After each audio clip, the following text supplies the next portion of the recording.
আপনারা কি ওই পেঙ্গুইনের ভিডিওটি দেখে ফেলেছেন?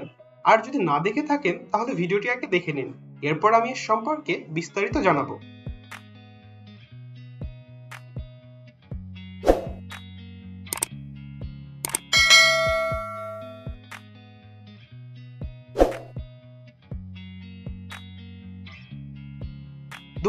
সালে আর্জেন্টিনার বরফের পাহাড়ে ডিরেক্টর ওয়ার্নার হেরক্স একটা ডকুমেন্টারি শুট করেছিলেন, যার নাম ছিল encounter at the end of the world. আর যে সময় অ্যানিমাল হিস্টোরির এমন কিছু ক্যাপচার করেন যা আগে হয়তো কখনো রেকর্ড হয়নি। হাজার হাজার পেঙ্গুইনের মধ্যে তার নজর পড়েছিল এমন এক পেঙ্গুইনের উপর যে একদম সেন্টারে ছিল। ওই পেঙ্গুইন না খাবারের খোঁজে সমুদ্রের দিকে যাচ্ছিল, না নিজের বসতি বা কলোনির দিকে যাচ্ছিল। ওই হঠাৎ করে হাঁটতে শুরু করে পাহাড়ের দিকে, যা ছিল প্রায় 70 কিলোমিটার দূরে।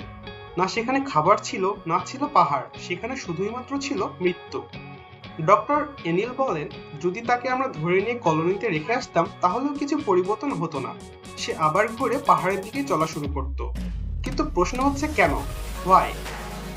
দেখো, এটা ওপেন এন্ডেড কোশ্চেন। উত্তর খুঁজলে অনেক উত্তর পাওয়া যাবে, এক এক ধরনের মতামত আসবে, আপনাদের মতামত আসবে এক এক ধরনের।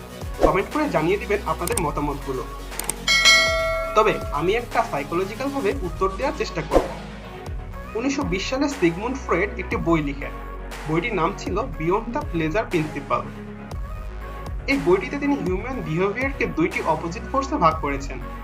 প্রথমটি হচ্ছে ইরোস, দ্য লাইফ ইনস্টিংক্ট।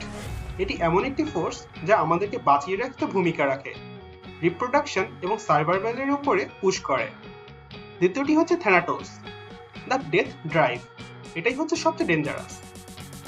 ফ্রয়েড বলেন life is full of tension, আর থ্যানাটোস ফোর্স মানে হচ্ছে সেই টেনশনকে শেষ করে কমপ্লিটলি সাইলেন্স হয়ে যাওয়া। এই থিওরি আমাদেরকে ভয় দেখানোর জন্য ফ্রয়েড দেন নাই, বরং আমাদেরকে বুঝিয়েছেন বেঁচে থাকা কোনো কোইন্সিডেন্স না, বরং এটা আমাদের একটা অ্যাচিভমেন্ট। সকালে ঘুম থেকে ওঠার সময় আমরা থ্যানাটোস ফোর্সকে হারিয়ে ইরোস ফোর্সকে বেছে নিই। এখন ওই পেঙ্গুইনের কাছে হয়তো কোনো চিন্তা শক্তিই নেই, এর জন্য সে মৃত্যুকে বেছে নিয়েছিল। আরও একটি কারণ হতে পারে, যেখানে অ্যানিল বলেন পেঙ্গুইন সূর্যের পশ্চিম এবং ম্যাগনেটিক ফিল্ডকে ব্যবহার করে ন্যাভিগেশনের জন্য। সম্ভবত ফিজিক্যাল ট্রমাটা নষ্ট করে দিয়েছে। যেখানে পাহাড় দেখা যাচ্ছে তার ব্রেন হয়তো সিগন্যাল দিচ্ছে এটাই পানি, এটাই সেফ জোন। এটা সায়েন্টিফিক্যালি আসে। তো বন্ধুরা, আপনার মতামত জানিয়ে দিন কমেন্ট করে। ভিডিওটি ভালো লাগলে লাইক করে চ্যানেলটি সাবস্ক্রাইব করে আমাদের পাশে থাকবেন আশা করছি। ধন্যবাদ সবাইকে।